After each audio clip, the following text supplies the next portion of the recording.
रामानुजन जादुई चौरस। या चौरसाची विशेष बाब म्हणजे काय? रामानुजनची जी जन्मतारीख आहे 22 डिसेंबर 1887, याची जर यांची बेरीज केली तर किती येते? 139। तशीच ही उभा कॉलम 22, 88, 10, 19 हे सुद्धा 139, ही पण 139 आणि ही पण 139। शिवाय डायगोनल आपण कर्ण म्हणतो ना, म्हणजे 11, 89, 17, 22 याची सुद्धा बेरीज किती येईल? आणि याची सुद्धा आणि या कॉर्नरवर ज्या चार संख्या आहेत 87, 22, 19, 11 याची सुद्धा बेरीज 139। आता हा जो चौरस आहे जादुई चौरस, त्याचे फॉर्म्युले इथे साईडला दिलेले आहे, बरोबर? म्हणजे ABCD याच्यानुसार या कॉलमनुसार आपण सुद्धा आपल्या जन्मतारखेचा जादुई चौरस तयार करू शकतो।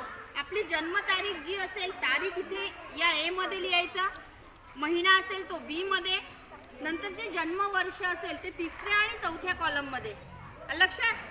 आणि मग आपण आपला पहिला रो झाला की दुसऱ्या रो मध्ये काय करणार आहे? D अधिक 1, म्हणजे इथे बघा 87 अधिक 1 88, मग C वजा 1 म्हणजे 18 वजा 1 17, नंतर B वजा 3 म्हणजे 12 वजा 3 9, आणि चौथा कॉलम आहे आपला A अधिक 3 म्हणजेच 22 अधिक 3 25 झाला दुसरा रो आपला।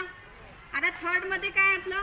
B वजा 2, मग B कोण आहे आपला? 12, 12 वजा 2 10, नंतर आहे A अधिक 2 म्हणजे 22 अधिक 2 24, नंतर आहे D अधिक 2, D आहे आपला 87, 87 अधिक 2 89, आणि मग C वजा 2, C आहे आपला 18, 18 वजा 2 16, नंतर आता शेवटचा कॉलम C अधिक 1, मग 18 अधिक 1 किती? 19, D वजा 1 87 वजा 1 86, A अधिक 1 22 अधिक 1 23, आणि लास्ट B वजा 1 म्हणजे 12 वजा 1 11। तर असं प्रत्येकाच्या जन्मतारखेचे वेगवेगळे कॉलम येतील, आणि तुमची सुद्धा जन्मतारीखची बेरीज काय येईल?